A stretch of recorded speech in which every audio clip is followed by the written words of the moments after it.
ओम नमो शिवाय। सच्चे दरबार की जय। जय माता की। पुष्करना समाज युवा मंच में आपका हार्दिक स्वागत है। मैं हूं आपका दोस्त, आपका मित्र, आपका बेटा युधिष्ठिर।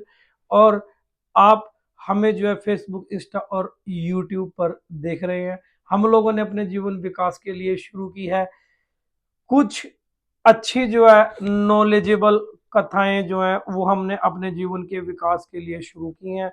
और इसी क्रम में हम लोगों ने सबसे पहले विष्णु जी के 24 अवतारों को पढ़ने का प्रयास किया और उसमें से हमने मत्स्य अवतार की कथाएं जो है वो पीछे अपलोड करी हैं, पढ़ी हैं, उसके बाद अपलोड करी हैं। और अब आगे हम लोग वराह अवतार की कथा आपके समक्ष जो है वो प्रस्तुत करने वाले हैं। अगर आपने अभी तक हमारे YouTube चैनल को सब्सक्राइब नहीं किया तो पुष्करना समाज युवा मंच टाइप करके हमारे YouTube चैनल को सब्सक्राइब करके, और अगर आपको वीडियो अच्छी लगी तो अधिक से अधिक शेयर कर देना। और फेसबुक और इंस्टाग्राम पर हम लोगों को आप फॉलो कर लेना, टाइप करना पुष्करना समाज युवा मंच, और हम लोगों को जो है फटाफट से फॉलो कर लीजिए। और कमेंट बॉक्स में ओम नमः शिवाय जरूर लिखना। आइए शुरू करते हैं हम आज की वीडियो को। ब्रह्मा जी से आज्ञा पाए हुए वैवस्वत मनु, जिन्होंने सृष्टि का निर्माण करना था, और सभी कथाएं जो वो एक दूसरे से जुड़ी हुई हैं।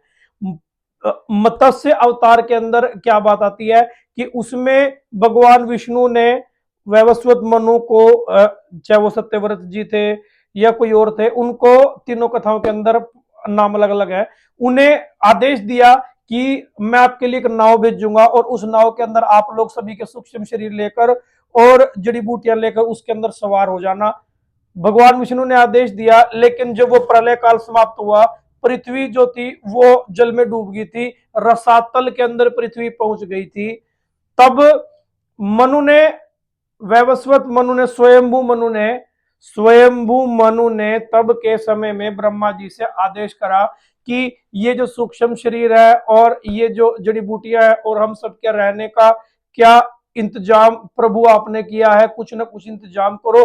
पृथ्वी तो रसातल में पहुंच गई है, हम लोग जो है वो सृष्टि रचना के लिए तैयार है, लेकिन पृथ्वी तो रसातल में पहुंच गई है, प्रभु कुछ उद्धार कीजिए। ऐसा सुन के ब्रह्मा जी के दिमाग में एक बात आई कि क्यों ना श्री हरि विष्णु के पास जाया जाए। विष्णु जी के पास ब्रह्मा जी चले जाते हैं और उनसे हाथ जोड़ के आग्रह करते हैं, विनती करते हैं कि प्रभु इस समस्या से हमें निकालिए। जैसे ही वो विष्णु जी के पास जाते हैं, वैसे ही उनके नाक में से अंगुष्ठ के बराबर, यानी कि उंगली के बराबर वराह जो है वो निकल जाते हैं। और कुछ ही क्षणों के अंदर वो वराह जो अंगुष्ठ के बराबर थे वो पर्वत के समान जो है वो बड़े हो जाते हैं और भयंकर आवाज में गर्जना करने लगते हैं। तब जाके वो वराह अवतारी विष्णु उस प्रलयकाली जल के अंदर जाते हैं जहां पे पृथ्वी जो है वो रसातल में पहुंच गई थी।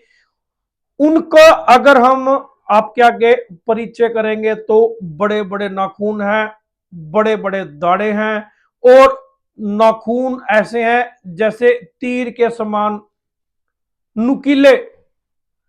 और किस तरह से वो धीरे धीरे करके वो पृथ्वी के अंदर, वहां पे पृथ्वी के पास जो है वो जल को चीरते हुए जाते हैं और उस पृथ्वी को अपने दाढ़ों के ऊपर लेके आते हैं। लेकिन ये सब इतना सामान्य नहीं था, क्योंकि उन्हें वापसी में जो हिरण्याक्ष है, जिसका हमने पीछे जिक्र किया था कि दिति के पुत्र, ये मैंने आपको पहले भी कहा कि सभी कथाएं एक दूसरे से जुड़ी हुई हैं।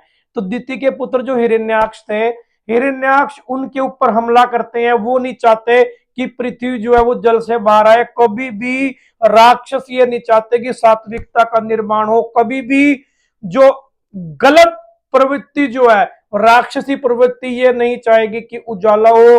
गलत जो है वो हमेशा ही सत्य को दबाने का प्रयास करेगा। परंतु ईश्वर जो है वो वराह अवतार के रूप में स्वयं आए थे। उन्होंने लीला करते हुए हिरण्याक्ष को मार डाला और अपने वहां पर अपने साथ जो है वो पृथ्वी को लेकर आए और उसे उस प्रलयकारी जड़ से बाहर निकालकर एक उचित स्थान दिया जिस पृथ्वी के ऊपर आप और हम रह रहे हैं। तब जाके ब्रह्मा जी को यकीन हुआ कि ये कोई वराह कोई सामान्य वराह नहीं है जो रसातल में से पृथ्वी को लेकर आए हैं। तब ब्रह्मा जी को यकीन हुआ कि ये स्वयं श्री हरि विष्णु है, जिनके सामने मैं हाथ जोड़ के अभी बैठा भी नहीं था कि वो मेरे मन की बात जान के वराह अवतार लेके पृथ्वी को बाहर लेकर आया। बोल श्री हरि विष्णु भगवान की जय। तब जाके जिस तरह से हमने जय बोली, आपने जय बोली, इसी तरह से सभी देवता जो है वो श्री हरि विष्णु की जय बोलते हैं और तरह तरह से उनकी स्तुतियां करते हैं, तरह तरह से उनके गुणगान करते हैं, तरह तरह से जो है वो उनको जो है वो भजते हैं और उनके सर्वशक्तिमान होने का जो है वो धन्यवाद करते हैं। और उनको उन्होंने जो दुख से पृथ्वी को निकाला है उसका जो है वो लोग उन्हें धन्यवाद करते हुए तरह तरह से कोटि कोटि नमन करते हैं।